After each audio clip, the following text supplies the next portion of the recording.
Packers suck.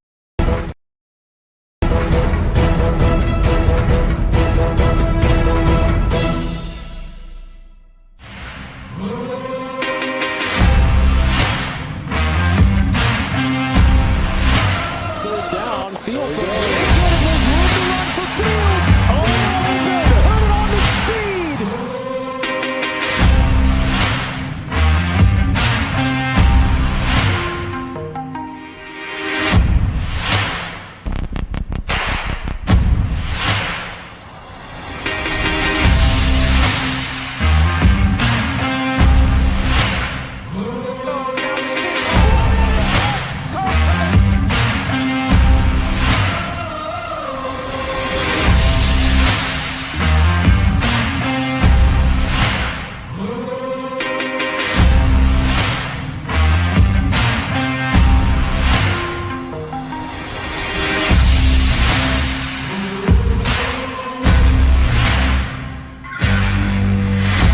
Wake up.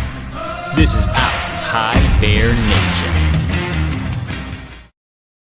Wake up. Good morning, everybody. This is Out of High Bear Nation right here on the Undefeated Sports Network. As always, I am Andrew Tarbill. To my left is my guy, Angelo Ace Camacho, who apparently hates it here according to his tagline. What's up, Ace? Good morning. Let's get it going. How you doing? Well, you know, I was so excited last week. Watched the game with my son and my dad. And from the opening jump, it was just a punch to the face. And it never got better. Absolutely. I mean, we'll obviously get into it in detail here, guys. But before we do, just want to thank all of you for joining us this morning. We will be breaking down the Bears' horrendous loss to the Green Bay Packers here first before we get into week 2. And was it a horrendous one? Absolutely. I mean, you look at everything that transpired over the offseason and all the motivation that Bears fans had, you know, all the hope that the Bears were going to win, that this was going to be a dominant era, that the Bears were going to start owning the Green Bay Packers. And I believe Ryan Poles said it when he first got hired, that we were going to take the North and never give it back, right? Well, we're not taking anything yet. So nope. Obviously, guys, blowout loss to the Green Bay Packers. Green Bay outscores our Chicago Bears 38-20 in an abysmal loss where Justin Fields only had 3 passes in the air over 10 yards. So week 1 recap, Fields 24-37, 64.9% completion, 216 yards, 1 touchdown, 1 interception, and a 26.2 QBR. Is that right, Ace? That's what it said on ESPN.com. Okay. Love 15-27, 55.5% completion, 245 yards, 3 touchdowns, 70.1 QBR. So this is the new era of Bears Packers football right here, guys. This is what we're up against for probably the foreseeable future, because Jordan Love picked our defense apart. He was efficient, clean in the pocket, and did what he needed to do, whereas Justin Fields and our Chicago Bears struggled to do anything on offense. Now, I will say this about Jordan Love, right? And I bashed on him plenty before the game. You know, sucks eggs. He likes feet picks. You know, all that funny stuff. That you did. The difference that I noticed, and I know that it doesn't help when your offensive coordinator decides to do 2 stupid sneak plays on your side of the field. That tight end sneak. Okay. It was so stupid. Let me just stop you, Ace, real quick, because your first 3rd and 1 situation of the year, you decide to try a sneak with your tight end, Cole Kmet, when you know Justin Fields is the best athlete on that football field. And it wasn't even really a sneak. Like, he went under center and they waited like 3 seconds before they snapped the ball. All you had to do was get Justin Fields that ball out in space. You had a running back in the backfield that could have been his lead blocker. Roll him out to the left. He'll get you a yard every time, I guarantee it. Or give it to one of your running backs to try to get if your running back can't get a yard twice, then I think you know how valuable that person is for you. Now, granted, the offensive line is has a lot of injuries right now, and we're still hoping The to see offensive once line is bad. right. Just say it. They're bad. Well, they are bad, but it's hard to tell if it's more injury related bad. Nate Davis did not look good. So was it lack Well, he of didn't travel with the team today, so right? I guess there was a death in his family. So hope it he gets right. I know that he's had some absolutely. issues before in the off season with a personal day, and you never want Yeah, to and I joke think about that, but I think the that all lack of stems from the same I would think family if I member had to put it having health together, issues. So, but that doesn't excuse the fact that he hardly practiced, that he did not play in the preseason, and he came into week 1 completely unconditioned. Like he was fatigued. You could see he was getting beat out there after the every third play. play. Yeah, man. After a few plays, he's already, gasping for air. And it's there was so much hype around how this team was ready. They were going to make a statement this year. They were going to come out and they were going to just put the pedal to the metal and just soar. And we literally got the complete opposite of that week 1. Right. So my biggest frustration, and we'll talk about this a little bit later on in the show, but my biggest frustration with the Bears game plan this past Sunday was the inability to scheme open DJ Moore, really just get DJ Moore the ball, period. Yeah. Now, I was watching some detailed film breakdown. Our guy, Draft Dr. Phil, over at the Tape Never Lies Network, does great film breakdown, and he covered in depth. There were a few passes that Fields just had to hit DJ Moore when he was open, and he didn't do so. It was almost like he skipped over him for whatever reason. And watching some other film analysis, JT O'Sullivan with the QB school, similar feedback that, there were times where Moore was open downfield and Fields either skipped over him or didn't choose to go to him for whatever reason. That has to change moving forward. Yep, You need 100%. to force feed DJ Moore the ball. I don't care if you're throwing him 10 contested balls a game. He's probably going to come down with 9 of them because he's that guy, right? Right. My thought process on the way the offense looked last week was to only throw 4 passes 10 yards or more is a joke.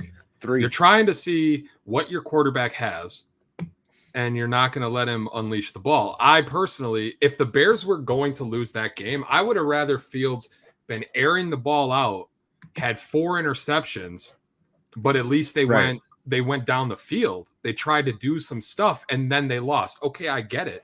But we saw that with Cutler for years. So what's the difference? I even sent a message to you and Tarbill, or you and Turtle, a couple nights ago, where I was like, man, I wish Fields had the confidence that Cutler had when he would throw the ball, because Jay would he didn't care. He'd throw that sucker whip up. it downfield. Yeah. Right. You remember that game against Washington where he had 3 interceptions by D'Angelo Hall? And he didn't care. He just kept throwing it. That's the kind of stuff like that if Fields could get that confidence, and he said it himself in the post game, that the lack of confidence to throw the ball downfield, and that's worrisome to me. You have a guy who it's his second full year starting, and he's already too shell-shocked to throw the ball downfield. But we watched this last season too, where a lot of the times he was afraid to make that tight throw because he wasn't sure, and in the NFL, man, like the window between the receiver and the defender is so close. You have to at least be willing to take that shot. Right. If it gets intercepted, okay, cool. Go look at the tablet, come back the next drive, figure out what you did wrong, and if you can fix it. So here's the biggest thing. 2 things with that. There's NFL open and then there's college open. Justin Fields has struggled to see receivers be NFL open. And that's because the window is so much less. I mean, it's a split second where that receiver gets their separation. Unless it's Tyreek Hill or a guy like Cooper Kupp, realistically, that window's not as large as it is in college, and it's never going to be. Right. He has to learn to push that ball down the field and be able to make those tough decisions. Secondly, I think it is a way too early to write Justin Fields off for this season, but as you stated, it's concerning that he didn't push the ball downfield at all. 3 passes over 10 yards. What that makes me question is the coaching staff seeing something in practice that they're like, this kid's going to look like an idiot if we let him push the ball down the field? I Are 100% they agree. telling him, go for your check down, go to the check down, go to the check down? That's what we heard all offseason, was that a weakness of Fields was the short game and that he needs to be able to hit the check down instead of roll out of the pocket and run. It kind of I understand the philosophy to an extent, but the biggest issue for me is that as I stated, Justin Fields is pretty much the greatest athlete on the field at any time. So if you're telling him not to be athletic, I understand you don't want your quarterback to get into situations where they get hurt. However, he was running laterally a lot last week. It gave me some Tariq Cohen vibes, Mr. East-West. Yep. Shout Never out to forward. him. He's back in the NFL on a practice squad now somewhere. Yeah, at least he got back. Right. But no, I mean, he was running laterally. You saw it, and I get he was trying to push the ball downfield, but that's concerning if, you're telling your quarterback not to take off and use that athleticism. I want to see him stand up in the pocket and make a throw, but if it's not there, it's not there. Right. Like, my thought process was, it looked like they tried to keep him from running. And I understand you want to watch him throw the ball from the pocket, whatever. But like, his greatest weapon right now is his legs and the ability to move the pocket with an offensive line that isn't good. Exactly. So you run a bootleg, you cut the field in half effectively. Right. So what are you going to do? You're going to have him, oh, hey, we want you to stay in the pocket and work the ball downfield, but then we're going to throw screen passes. Or when we don't throw screen passes, you're going to get annihilated because you're just sitting there. Right. It makes no sense. So that takes me to my next point here, Ace.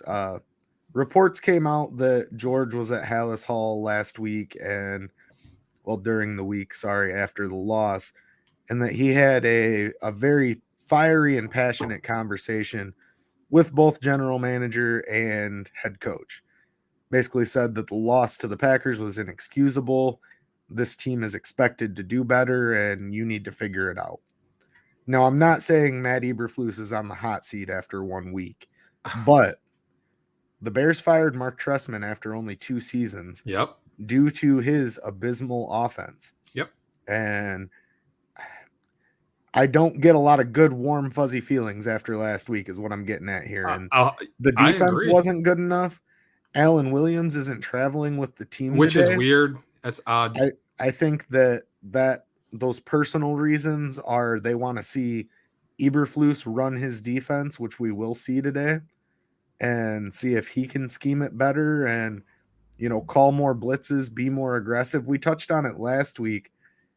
My biggest pet peeve with Chuck Pagano was he always had these phrases in the pressers like, we're putting all the bullets in the gun, we're taking out all the stops, and then he'd blitz like 3 times the entire game. Yep. And we saw something similar out of Alan Williams last week. Now, yeah, I mean, they get 1 sack last week, and it was a coverage sack. Like, you've got Yannick Ngakoue on the edge. Yep. You've got a guy who's known to get after the quarterback, and you're not even putting him in the best position to do so. I don't understand that. I thought this defense was going to be much better than they played last week. I thought the entire team was going to be much better than they played last week. And that brings us to our next point. So before we get into, now let's go straight into it. Justin Fields, question mark. Fields of Nightmares versus the Packers, 216 yards, 1 touchdown, 1 interception. Is it time to worry if Fields is the guy? Ace, is it time?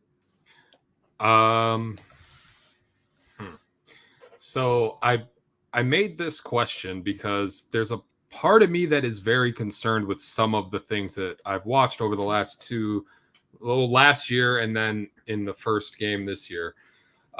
We talked about it just briefly earlier about how he seems hesitant to throw the ball when the receiver has a guy on him, which I understand. But like you said, there's a difference between NFL open and college open. Right. And he's not giving his receivers the opportunity to connect or to even make a play on the ball. I do Right. think that there is something to be said about the fact that, and I know people don't like this, but no Ohio State quarterback has ever really been successful in the NFL. Okay. And I mean, All right, hey, I gotta stop you there because I'm not saying, listen, hold on. real Tom quick. Brady was a 6th round pick, my guy. I get it. And look I- at Brock Purdy, right? But at the end of the day, there has to be something said to that. A lot of quarterbacks have come out of Ohio State that have not transitioned well to the NFL. And we've talked about this before. Can you I name a think couple for me? the guy that was, I can't name them all right now. Why would you put me on the spot like that? But I just think like you come from a system where in college you have the best in terms of O-line, the best wide receiver talent. Right. You have all this weaponry in college, and you're going up against lesser talent on the defensive side of the ball. So you're gonna Right. look a lot better, right? I think Fields has. I think he's a good quarterback. I'm just concerned that he's not going to be able to take it to that next level that the Bears need him to get to in order to Right. make this team successful. And if that's the case, you know, worst case scenario for this season is if Fields ends up not being the guy, because then you have to utilize those 2 first-round picks that you have this upcoming draft, Williams. right, to move forward and draft, or to move up and draft a quarterback, or your team's going to be so bad you're already going to be at the top, you know. And I was hoping that they could utilize it for, you know, Marvin Harrison Jr. or some defensive line help, something like that. That's a big, bold name. I like it. Going early prediction with Marvin Harrison Jr. We got to see how this quarterback situation pans out. But what are your Right. thoughts on it? What do you feel? Because it's not looking great. So here's the biggest thing. I think that Justin Fields is his own worst enemy right now. And I say that in the sense that he seemed too calm and collective in a way in the pocket. Like there wasn't the sense of urgency that you would expect to see when a team's down and your quarterback's trying to drive the ball downfield. Like Fields has a very cool, even-keeled demeanor, I guess is what you would say. Yeah. And that's fine to an extent. But when the pressure's on, his dropbacks looked inconsistent. Like he was slow out there. And I'm not saying that I could go out there and drop back any quicker, obviously, but you know, looking at what he did, it seemed like there was no sense of urgency last week. 100%. And the biggest issue that I have with this is you look at the national media and their first thing is, well, Justin Fields is 5-27 now in his career as a starter. Was it 11-game losing streak? 11-game losing streak. That is abysmal. That's terrible. It's not good. And we as fans and analysts know that I would say at least 8 games last season were not lost because of Fields. He did everything he could to keep the team in the game, and the defense couldn't stop a cold.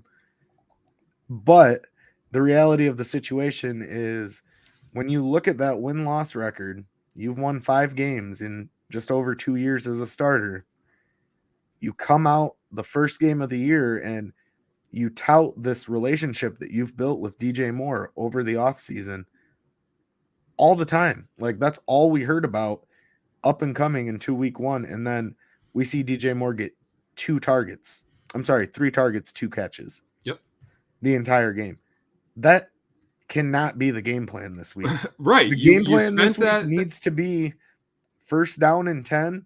We're rolling a bootleg and we're throwing a 25-yard pass to DJ Moore on the sideline. If he gets it and breaks it for a touchdown, great. If it's deflected and goes out of bounds, guess what? It's 2nd and 10. Now we're back to the drawing board. Right. You need to take those capital. shots. You spent that capital, and the main reason you moved out of the first position was because Carolina threw in DJ Moore. Right. Right. You were like, okay, that was the icing on the cake. Exactly. You utilized him in preseason, and then you barely go to him at all during week 1. And like, I understand they're going to scheme for him. You know, maybe there was some double coverage, whatever. Okay. But at the end of the day, statistically speaking, when you have motion pre-snap, it makes the defense have to think more. Right. No pun intended on the more. But if you want to utilize this guy, you have to get him in motion. I don't care if it's a screen pass. I don't care what it is. Move him around. Let him get open. He's got the speed after the catch. We've watched it in the preseason, right? And absolutely. That's what Fields needs. And the fact, like we talked about, I feel like they told him, we don't want you to run. There was only a few like quarterback scripted run plays. And I think one of them was terrible. It was right up the middle. When your running backs can't run through the A and B gap, what makes you think your quarterback's going to be able to do it? Like, I just don't understand that mentality. And I don't mean to cut you off there, Ace, but I want to get passionate for a second about Luke Getsy and his inability to call an adequate game plan for our quarterback. Especially against the Packers. This was Matt Nagy 2.0. I mean, it wasn't a tight end sweep in the end zone. It was a tight end sneak on 3rd and 1. And then it was screen. All we saw was screen passes. And Chase Claypool couldn't fucking block, wouldn't give anybody the time of day. You've got 3 guys in this offensive scheme who supposedly are going to be great pass catchers and beaters of defense. You've got DJ Moore, you've got Chase Claypool, and you've got Darnell Mooney. Get one of those guys the ball downfield. The whole reason that you traded a 2nd-round pick to bring Chase Claypool into Chicago was because you believe that he was a big-bodied guy who could go up and get a 50-50 ball. Right. I've yet to see it. And his effort, I know we're going to talk about that here in a few minutes, but I just don't understand the play calling philosophy. Like, what are you doing? You're trying to run the ball. I understand trying to run the ball to open things up in the play action game, the boot game, make it a little bit easier for your quarterback, but you didn't do that.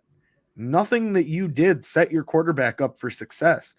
You are trying to fit a square peg into a round hole, and it's not working. Do the things that you know will be successful for your quarterback. Right. Run the play action, run the bootleg, cut the field in half, make it so he only has 2 reads instead of 4 if you truly believe he can't read the defense. Do those things that will make your quarterback successful. I'm not saying Fields can't read a defense, and I'm not saying that he can't push the ball downfield. We saw him throw 60-yard passes with accuracy at Ohio State. That was one of his best qualities coming into the NFL, was his ability to throw the deep ball accurately. Right. We're not utilizing it for whatever reason. And I would love to see someone other than Luke Getsy calling offensive plays. I know obviously that's not going to happen this week, especially with Alan Williams not traveling with the team and Eberflus having to kind of step in and help with the defense. I mean, I believe they said one of the coordinators is going to, or one of the defensive specialty coaches is going to step up into that coordinator role today, but Eberflus is going to have a tight control on what that defense is doing on the field. So he's going to be focused on that side of the ball. And we absolutely cannot have the same game plan. Like, I hope that when George walked into Hallis Hall, the first thing he did was just throw the whiteboard that the offensive game plan was on the floor, what is this shit style, and kick it and break it and say, get out of here. This should have put Luke Getsy through it. Like, this is hot garbage. Marty Jannetty, Shawn Michaels barbershop style, take his head right through the whiteboard. One thing I want to say, one more thing about Justin Fields before we move on to the next topic is when we discussed last week about building his confidence, even before he came out and said that his confidence was shot, we discussed how he builds his confidence when he gets those explosive runs, right? When he's able to be more right, when he's more mobile, he gets more loose, he gets more passionate. It seems, and I hate talking about, the demeanor of a quarterback. We went through it with Cutler. We went through it with Trubisky, where he just looked lost all the time. Like, it was just, but like he gets more fired up when he's able to get those big plays with his legs, because it sparks something in him. And that's what we didn't see last week. And I'm hoping that we see going into the Tampa game. I agree. Now, I want to move on to another player who really was abysmal and not trying to earn their money last week in Chase Claypool. But before we get into our analysis, I want to play a quick clip here from Kyle Brandt on Good Morning Football earlier this week that summarizes a lot of what we're going to talk about. So let's get into that real quick. It was a burn the tape type of day, burn the tape. But you better believe before we burn that, no, we're going to watch it once. And just a couple things for the Chicago Bears. All right, so this is a massive day. It's the biggest Bears game in 3 years. It is a new Packers quarterback. Everything is at stake. The fan base really needs this one. Here are some facts. Chicago Bears had a penalty on the opening kickoff of the season. They were stuffed on 2 straight plays on the opening drive of the season. Then they turned around and gave a nearly perfect touchdown drive to the new quarterback, a sequence that former Bears color commentator Greg Olson described as a dream drive for Jordan Love. Puke. That was Jordan Love's second start. It was Justin Fields' 28th start. The Packers started the game with the score, ended the first half with the score, and opened the second half with the score. Green Bay was 60% on third down, 100% on fourth down, 100% in the red zone. Justin Fields threw 37 passes. 3 of them traveled 10 yards in the air. 3 of them went to DJ Moore, who the Bears traded the number 1 overall pick for. DJ Moore, after the game, quote, "We didn't bring the juice and hype to the party today. Not sure why." And in closing, I'm going to do a blind item in the New York tabloid style. There is a player for the Chicago Bears who I'm not going to mention. I don't know what he's doing out there. He certainly doesn't look like he wants to be out there. He's a name. He's a guy you know. I'm not going to mention his name because I don't have to. If you watch 5 seconds of this game, you know who I'm talking about. I don't know what this player is doing, but I know he's not trying, and I don't know if he's going to be out there much longer. An unbelievably disappointing day for the Chicago Bears. Yes, the goals are still in place, but that was rough, really rough. And Coach Flus, coach him up, man. That was really bad. Well, there it is, guys. It was really bad. Obviously, the player that he is talking about is on our screen now in Chase Claypool. Should we be done chasing? Claypool's effort has been in question, and is his time in Chicago coming to an end? Ace, your thoughts? So last week was embarrassing if I'm Chase Claypool. Absolutely. We had heard during the offseason, I'm a big fan of ESPN 1000. I listen almost daily. Sylvie came out with a report closer to the preseason starting about how there was some rumblings at Hallis Hall that Claypool wasn't learning and taking it seriously. And right after the way that he performed last year, people made excuses like, oh, well, he's new to the team. He's learning the playbook. Right. He's learning the playbook and this and that. And then he got injured, right? Well, right. So you had a whole offseason to prove to all these people that you're serious about helping this team win. And then you come out with that effort. And this is the body of work that you put forth for right. Us. Like other than the first season in Pittsburgh, he's been like he's not proving to be anything special. And that's concerning. So here's the biggest thing with Chase Claypool. And when I say we, myself included, wrote off kind of the lack of production in his second and third seasons with Pittsburgh as he had noodle arm Ben Roethlisberger throwing him the ball. Yep. Then he has Mitchell Trubisky throwing him the ball. And, everybody's like, well, his quarterback play was poor, so that's why he turned down. Well, I'm done using that as an excuse. I think Chase Claypool needs to step up in a big way. And I hope that Coach Eberflus told him, you're going to put a better body of work together today or you're going to be on the bench.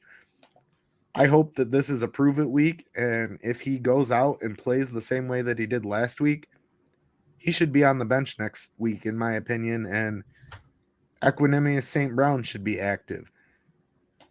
Obviously, EQ, inactive again today for whatever reason. You're trying to go with this big run first philosophy and all these screens and stuff. You say Equanimous St. Brown is such a great blocker. That's the first thing anyone says about him. And yet you choose to leave him inactive. I don't understand that. It's almost like this coaching staff won't get out of their own way. Yep. But specifically back to Chase Claypool, he needs to have a big game today. He needs to get a nice catch downfield. We need to see him run in for a touchdown.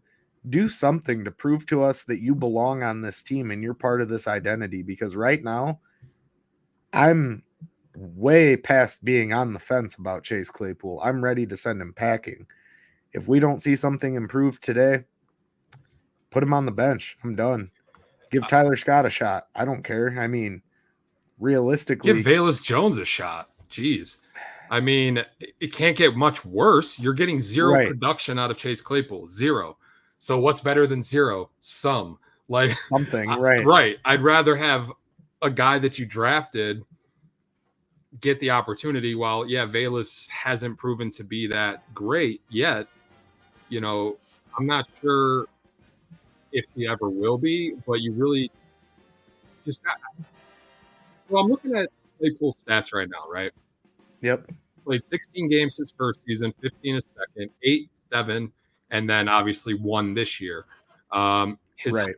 receiving yardage is 873, and that was in his first year with 9 touchdowns. And his second year was 860 with only 2 touchdowns. And he played half a season and had 1 touchdown, and it just kind of has gone downhill since. Right.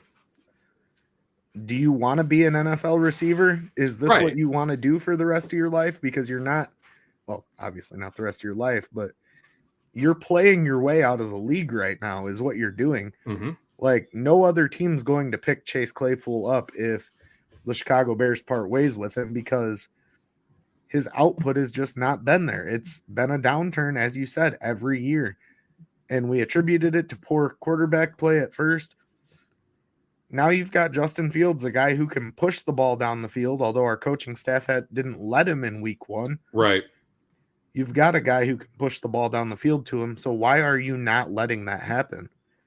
And why are you not, as a player, as Chase Claypool, why are you not putting in the effort to block on screens? You know, you saw the one play last week where he literally sidestepped his defender. Yeah. That's unacceptable. That's Allen Robinson petty level bullshit. Like, we saw that with Allen Robinson his last year here in Chicago. That's exactly what Chase Claypool is doing. I don't understand it. You should be playing to earn a contract, because next year you might not get a contract from a team at He'll all. be like a wide receiver 4 on his next team, even if he gets on the next team. I mean, he will, just because there's always injuries and you can bring in guys, and I get it. Right. But like, if you're expecting productivity from this guy, he has shown zero ability to be productive over the last 3 seasons. Right. He has a bad attitude. Obviously, Pittsburgh got rid of him for a reason, right? Mike Tomlin isn't an idiot. You know, he's worked with crazy wide receivers, Antonio Brown and you know, Juju Smith-Schuster, Antonio Brown. Yeah, I mean, there was all these guys, and he parted ways with them, and then he looks to be right every time. Right. And he parted ways one with Claypool for a Right. specific reason. Yep. This is another one. Like, they got rid of him for a reason, because they did not see the level of commitment, the productivity that they wanted, and his attitude has just been trash. So now you're going to have. Now we gave up an early second round pick in the draft last year for Claypool, right? And that could have been a number of receivers. That could have been Jackson Smith-Njigba, or right, however you say his last and name. I would have rather had him than Chase Claypool. Right. You know, they brought in Claypool to try to get Justin a little bit of confidence to end the season with a wide receiver, but that didn't work. Since he's been on the team, the Bears have lost every game. They have not won a game since he's been on the team. You are correct. Right. Not saying that that's the sole reason, but it's not. He's not attributing anything to help them win, which is what you expect out of an early second round pick. All right, I want to cut the Chase Claypool conversation because I'm just getting frustrated here. The guy needs to do better, plain and simple, and I don't think we can say that enough. Do something today, Chase, to restore our confidence in you. That's all I can say. Right. I want to move into our next topic, though. Will the real Eddie Jackson please stand up? Shout out to Eminem. Is Jackson going to get back to that Pro Bowl level? I am going to start this one, Ace, because Sure. as you know, I am a tried and true Alabama Crimson Tide fan. Roll Tide. You are. And with that being said, Eddie Jackson is going to be just fine. I am not worried in the slightest about Eddie Jackson. I think it's going to take him a couple games to settle in this season, but I think he's a guy that is a consistent veteran that you can rely on. You know you're getting that ball hawk ability out of him. You got to scheme him correctly. We saw it last season when you let him just roam and be that true ball hawk, that he can get deflections, he can get nice knockdowns, interceptions.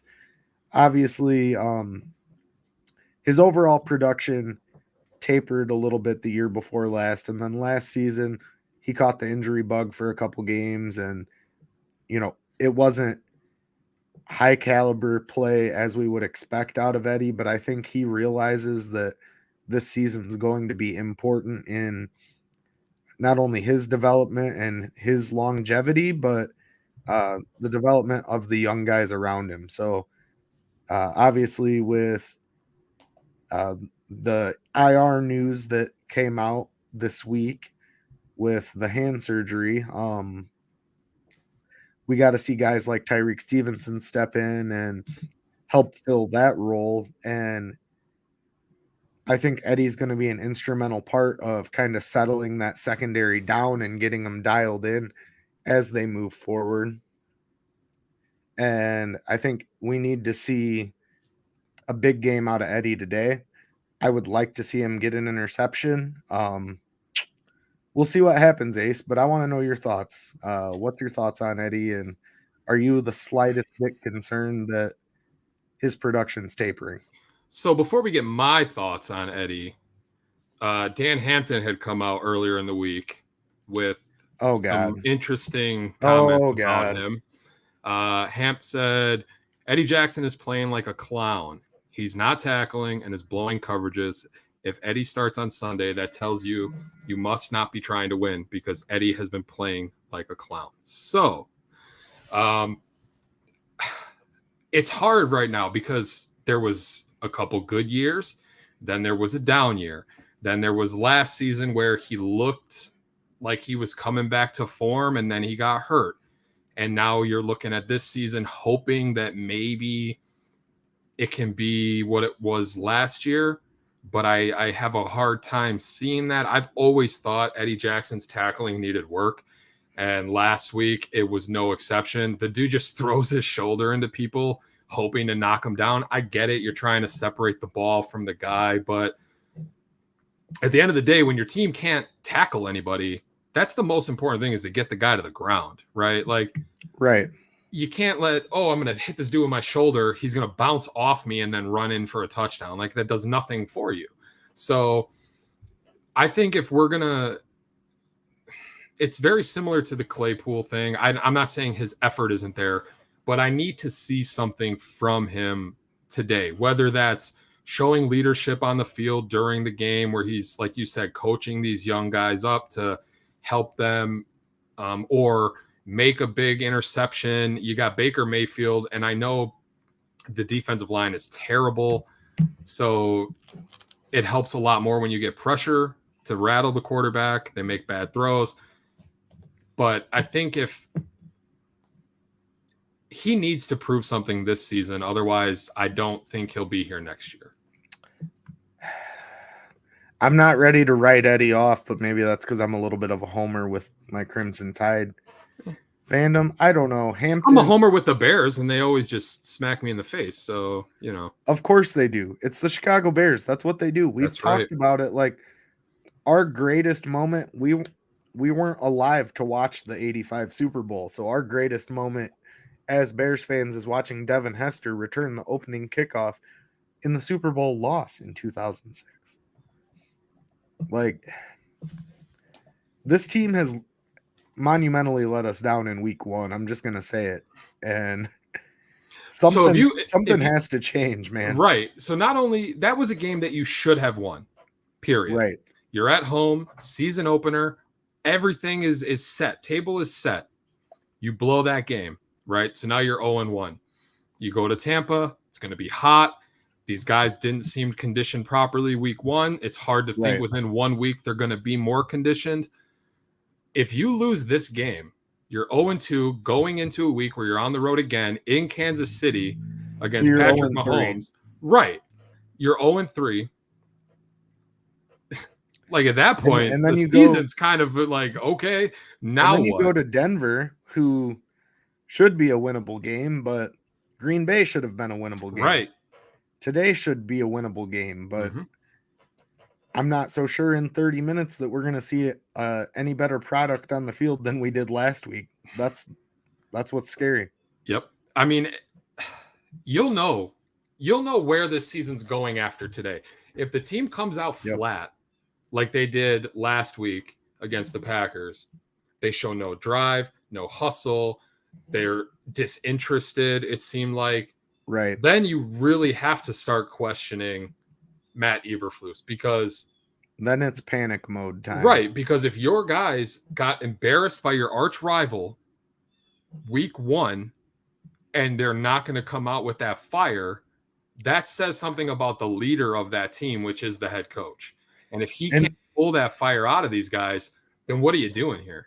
Well, and there are reports that Matt Eberflus is losing the locker room to an extent already. So I don't know how much truth is behind that, but if Eberflus didn't go in there and bite at the knees of every single player in that locker room and, give that Friday Night Lights halftime speech to get these guys motivated and back on track, I don't know. It's so frustrating because you saw the potential with DJ Moore. You see what this team could be on paper, so to speak, which I hate it when people say on paper, because on paper, teams are vastly different than they are on any given Sunday. Right. But this team is better than a 38-20 loss to the Packers, or at least they should be, right? And I mean, you would think you upgraded. Well, we think they upgraded the offensive line, your wide receiver core, your Right. defensive line. Like you would think you all these did things got everything better for your team to be more successful, right? And then and you looked you fell inept flat last on your week. face in week Yeah. 1. Yep. So, all right, guys, we are going to get into our final segment of the show here. Each and every week, Ace and I go into our bare bones segment, which outlines our keys to a Bears victory. I'm not so sure that a victory is possible today, but I'm going to try to stay as positive as we get into the segment. So That's all we can do. let's roll the clip and we'll get into it, guys. Play to the whistle, man. Let's be great today. Let's be great. Win out 3, 1, 2, 3. Win.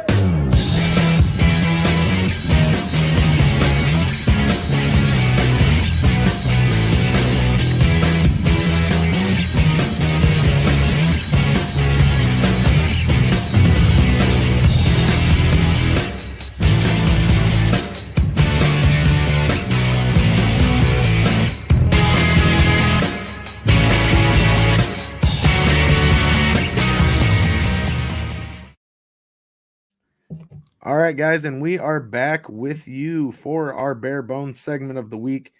As I said, each and every week, Ace and I go into the bare bones, our keys to a Chicago Bears victory. This week being no exception, even though I'm skeptical that a victory is possible, I want to remain as positive as possible. So let's get right into it. It should be no surprise, as we've talked over the course of the show, that Luke Getsy has to do better today. So our number one key to a Bears victory this week is Luke Getsy in the play calling as a whole. The play calling has to be better schematically. As I stated earlier in the show, we have to see DJ Moore get that ball force fed to him. Even if it's, 10 to 12, I'm going to say 10 to 14 attempts to DJ Moore is what we need to see today. And even if you have to force it to him on the outside, do what you need to do, Luke Getsy, to get the ball downfield. Don't be afraid to take a shot on 1st and 10. That's my message for our play coordinator today. And what are your thoughts, Ace?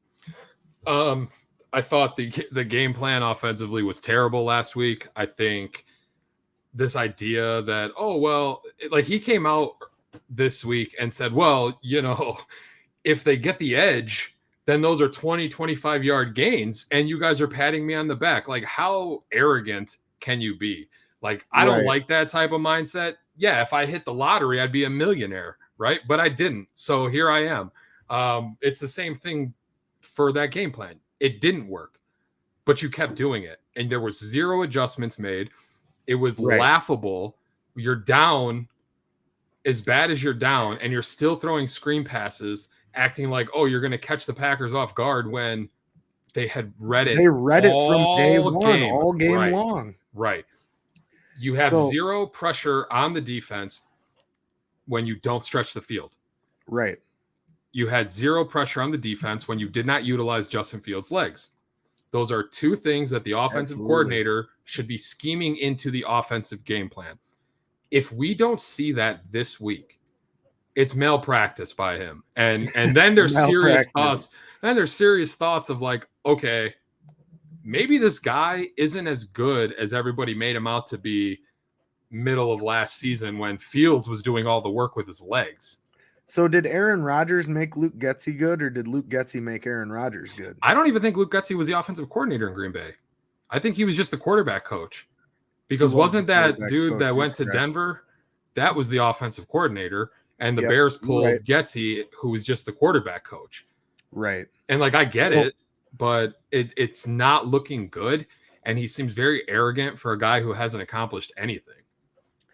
Absolutely. So just to elaborate on that before we close, before we close this topic of our bare bones, I should say, I think that Luke Getsy should be and is on the hot seat. I think that was one of the messages, along with Alan Williams, that this team has to be coached better, and ultimately we need to see more out of Getsy today, throwing the ball downfield. Take the shots, man. There's no Bears fans going to be mad if Justin Fields throws for 400 yards and the team loses. I wouldn't be mad if he throws at least for 250. We see what we have. Like, just air the ball out, man. Like we talked earlier in the show. I'd rather him throw 4 interceptions down the field than throw 12 screen passes that net 2 yards. Are you like trying to mock me? I kind of understand. Hey, man. Let's call Cutler, because I'm sure he would this offensive line is trash, so he'd probably just get annihilated like usual, but probably. So moving forward, our second key to a Bears victory this afternoon is the defensive line. Gervon Dexter has to step up. We need more pressure out of Yannick Ngakoue. We need Pickens to also perform. These guys have to step up on the defensive side of the ball big time. We have to put pressure on Baker Mayfield. He's a guy that when he gets pressured, he throws picks, makes dumb moves. I mean, get this guy pressure early and don't let up until the game's over. That needs to happen for this team to be successful today, because what we saw last week, the lackluster ability to even stop the run, I feel like we had 8 Jack Sanborns out there at one time at some point. Like, you talk about Edmonds and Edwards, these great acquisitions that you made in the offseason, and they had okay games, but they didn't shine a light. They weren't stars by any means. Right. Your secondary gave up big plays, but it all starts with the defensive line. It all starts in the trenches, right, on both sides of the ball. 100%. And we just have yet to see any of that transpire. And when we went out and signed Yannick Ngakoue, the thought was, this is a guy who's going to make an immediate impact on the edge, a guy that's going to come out, solidify the defense, be a leader, put that pressure on where it needs to be put. And nothing happened of that sort last week. I mean, Ngakoue had 1 sack, and I understand he can't do it all, but that's where your guys in the middle need to step up. And I think you really need a true 3 technique for this Eberflus style defense to work. And they had a shot at one in the draft. They did, but he was too much of a problem. He was too much of a problem for this coaching staff to handle. Yeah, see, and that frustrates me as well, right? Because ultimately, your coaching staff could have done more to get him under control had you drafted him. And I mean, he played fine in week 1, right? So, And week 2. yeah, and So week 2 because they played on Thursday that's night, right. right? Yep. So, ultimately, uh,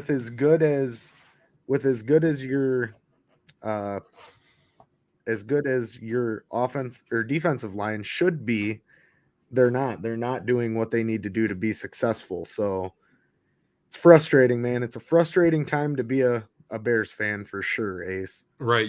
So you had the worst run defense last year. One of the worst. I can't remember if it was the worst or like second to worst, but either way, it wasn't good. You did Right. minimal to help that. Week 1, you got gashed by Aaron Jones. And you would have kept getting gashed by Aaron Jones had he not gotten hurt. And I get it. He's a good Absolutely. running back, 100%. And he's hard to take down. But there was zero like effort, it seemed, from anybody to tackle him. Oh, absolutely. And It was horrible. right. And we talked about it earlier. For the secondary, I really think the pressure from the D-line is necessary right now. And I don't think we're going to get that just straight up. I think we need to utilize blitzes. I think that'll help. I think without that extra threat from the D-line, Ngakoue is just kind of going to get double teamed every time. And then you're looking at a situation where, like it was with Khalil Mack when he first came back to the Bears, he was double teamed, but Mack was a completely different beast. So Right. he was able to take on the double team and still make something happen. Whereas if Ngakoue is getting double teamed, who's going to step up and be that next guy to get the pressure? And there was nobody. So There is nobody, and that's the problem is we should have gone after another defensive minded guy in the offseason. Chris Jones was a name that kept popping up that, oh, the Bears could really go out and recruit this guy, and they did absolutely nothing to even make an effort to go after him. So I don't know. I'm frustrated with this defensive line, but I think it's more of an offensive deficiency at this point. I think if our offense is able to stay productive, then this team will be able to thrive this week and moving forward. So let's get into our last key to victory before we let you guys go for kickoff here. And obviously, we've talked about it a lot this morning, but DJ Moore has to step up. He has to get 10 to 12 targets at least today. Force feed this man the ball. That's what you brought him to the Chicago Bears for. Get him the ball, get him in space, let him make plays and make it happen. That will transpire confidence into your young quarterback in Justin Fields, and everything will build off of that. I don't understand why we didn't take shots on first down last week, especially when you're down by 10 plus points, and then the deficit just keeps growing larger and you decide to run screen passes still. Like, the game plan last week made no sense. We've said that till we're blue in the face this morning. it was terrible. It needs to be better. It has to be better, and that should all start with DJ Moore, right, Ace? I mean, you 100%. DJ Moore's the weapon you coveted this whole offseason, right? Well, DJ Moore's Right. coming into this offense. This offense is going to be way better because DJ Moore is there to take pressure off of these other guys so that they can flourish. And we didn't see that at all in week 1. No. He was hardly utilized. And I don't understand it. if you're I don't either. It's very, and I understand they preached all off season about, we want to be a running team first. I get it. But it wasn't then you threw the working. ball 37 times, and the majority Right. of those were less than 10 yards. So, like, All but 3. right. All but 3. one That's was an an abysmal interception. stat. Right. So, like, what are we doing here if we're not going to utilize this new shiny toy that you brought in for Justin Fields to play with, but you're Right. not going to give him any opportunity to get open? I think Yeah, today, if you don't see him be a factor in this game, I think there's going to be more problems. I think he's going to get frustrated. I think Absolutely. Fields will get frustrated. And then if the Bears somehow find a way to lose this game, it will just start Which they very may well do. Right. It'll just be a cascade of issues for the next 3 weeks at least. And I don't know if there's any bouncing back from that, because 0-3 teams, you're already it's almost impossible to make the playoffs at that point. That was the goal. Statistically speaking, yes. I mean, right. The goal for this season, they asked him, what's your goal? Well, we want to make the playoffs. Okay, well, to do that, you can't be 0-3. No, absolutely not. And as much as I would like to have the confidence, I don't think you go into Arrowhead week 3 and beat the Kansas City Chiefs, especially if Travis Kelce is back. Yeah. I don't know what his timeline's looking like for sure, but I think he's back this week. He is back this week. Yep. Okay. So at least that's what I thought I read, but I don't. So with that being said, I mean, you're absolutely right, Ace. DJ Moore has to be more involved, no pun intended, and we need to see that production out of him as a true bona fide number one wide receiver. And if we don't see it today, I have to start questioning everything that Luke Getsy and this organization's doing. We might as well be in tank mode if we lose today, honestly. I mean, you're not 100% wrong. I hate to say that after week 2. I got a question for you real quick before we wrap. Absolutely. If you had to pick, the Bears win an ugly game, let's say 13-6. Okay. Or they lose a game 38-35. What would you rather have happen? I would rather have them lose the game 38-35 because that shows that Justin Fields went out and pushed the ball downfield in theory, had, some nice air yardage, and we saw what we needed to see out of our quarterback.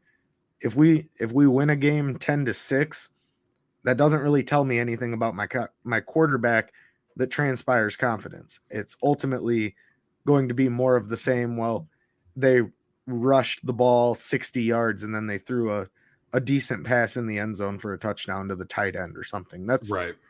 That's great. I would rather see Justin Fields throw for 3 or 4 touchdowns and our team lose by 3 points. That would transpire more confidence than the ability for Fields to be limited to scoring like 10 points. I mean, 20 points last week, that the offense wasn't horrible, but it wasn't good. Right. And it didn't live up to expectations. And a lot of those yards came after the game was already out of hand.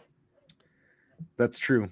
Garbage time yards are a real thing. So ultimately, I want to know your thoughts, Ace. I think you're on the same wavelength with me on this one. Yeah. So initially I thought, okay, well, you need a win, right? You need to get a win. But if you win 10-6, like you learn zero about your quarterback, you learn zero about your team. Well, you do, but not in the right way. Right. This season, we needed to know if Fields is the guy. Period. That's if he needs to be the guy or not by the end of this year. And I said by week 4, week 5, you would know whether Justin Fields is the guy. The trajectory is trending down after week 1, my friend. So you have to have a bounce back game. 100%. I would rather them go out there and lose 38-35 and Fields and the offense as a whole look better. There's a more balanced attack. He's able to with these teams, because then I feel better going into week 3, even though I already know they're going to lose. Like, okay, well, hey, they're able to throw the ball. They're able to move the ball. Like, they found something that's working. Well, and if the Bears are able to move the ball consistently today, that at least makes you think that you can go into Arrowhead and be a little bit competitive and it won't be a blowout. Right. If this team comes out and only puts up 10 points against Tampa, you're probably going to get blown out week 3 in Kansas City. And that's not a good feeling for us to have as fans, as analysts, because then we're looking at an 0-3 team. And as you said, statistically speaking, 0-3 teams don't make the playoffs. So your goal's pretty much out the window right then and there if you end up being 0-3. So it's frustrating. All I can emphasize, guys, is that this afternoon is a must-win situation. Here in 10 minutes, we have kickoff, and we'll see what transpires. It's not going to be a So relaxing game. I can already feel it in the air. It's going to be. I will be I'm on going to the be edge of here my just seat for the next 3 angry hours. Yeah, it's going to be an anger fest. I feel like So- for the most part. I'm hoping I'm wrong. I hope to God I hope it's you're one of wrong those games too, where but I can just, oh yeah, cool. This is, but we get very few of those. we got this. Yeah, we don't have very many we got this games as Bears fans. No. Packers suck. All right, guys, we appreciate each and every one of you joining us this afternoon. Be sure to go like, subscribe, and follow the Undefeated Sports Network on Twitch, Twitter, YouTube, Facebook, and TikTok. Ace is posting some really good clips on TikTok for you guys to review, so be sure to head over there and give him a follow. As always, we here at the Undefeated Sports Network team appreciate everybody in their comments as we continue on. We will be back with you next Sunday, right around 11 a.m. to cover what happens today and what will happen in week 3. So with that being said, guys, thank you. Enjoy your football, bear down, and have a good Sunday.